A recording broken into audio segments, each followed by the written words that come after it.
Today pupunta kami ng RJ Grocery Store. Mamimili lang ng kulang naming stocks. Kasama ko yung outfit natin for today kasi medyo mahangin, malamig sa labas.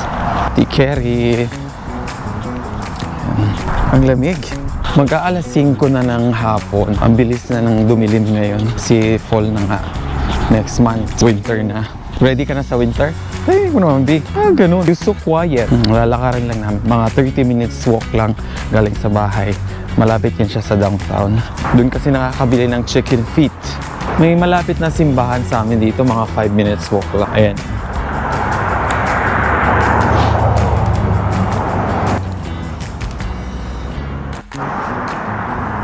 Ngayong pababa namin. Malapit din yung bridge dito papuntang US.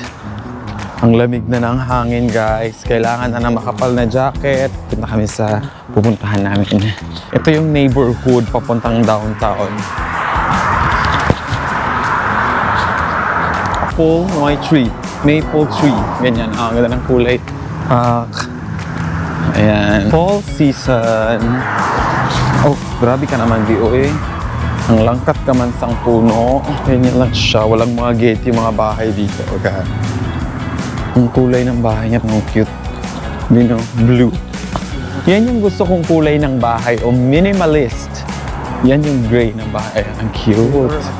Oo.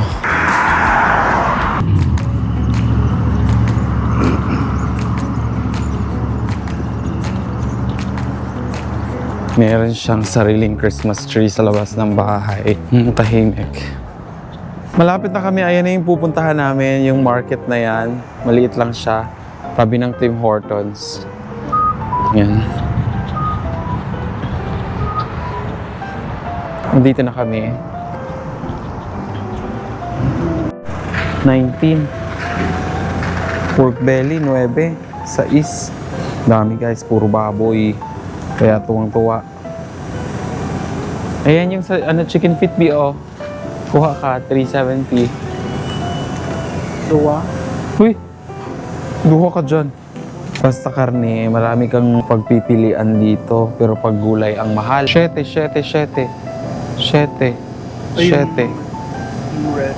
Asan? Ito?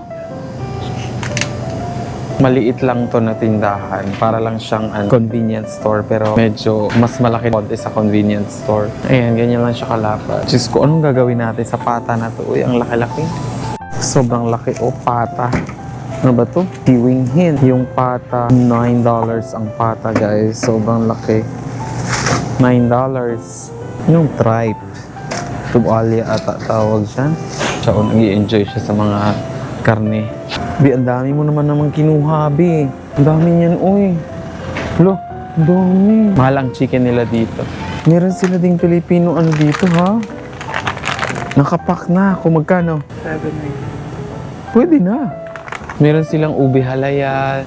Wow. Meron silang... May Argentina corned beef. $1.99 lang. Magkano yung tuna? May reno din sila. Spaghetti sauce, $7.40. Mahal lang spaghetti sauce. Condensada, $2.49. May ketchup sila, B.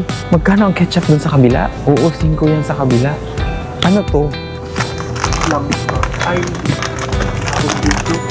Dahon ng gabi. $6.99, 12. Mahal. Eh, ano to? Gelatin. Puro mga processed food dito. Oh. Tingnan mo naman from bacon. Ayan. Hot dog.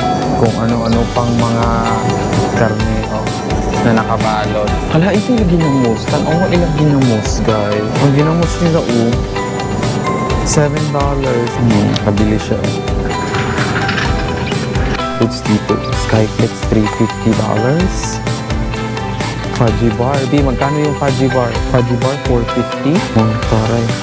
$450. Ang dami, Stick, $399. Ang dami kinuha, May Max pa. May Max candy. Curly tops.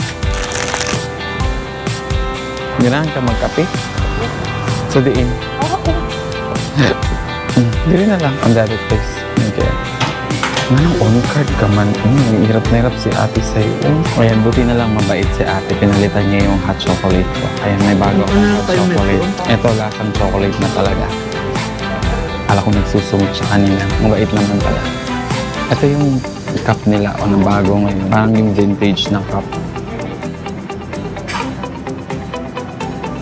Uy, i-appeal pa niya sa video.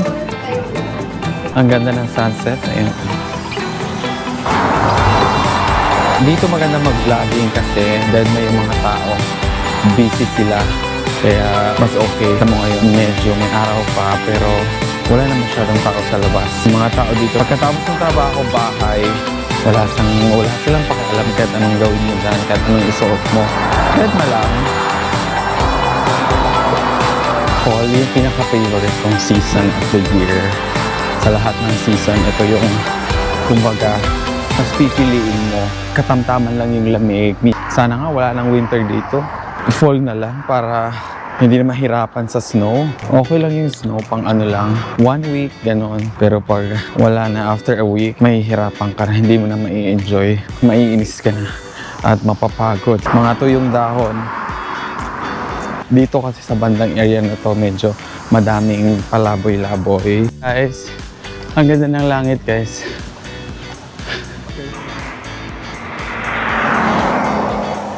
Super nice. Kala ko 7 na, mag-aalas 7 pa lang pala. 6:58. Ganito yung hitsura ng 6:58 pag fall. Ginagawa.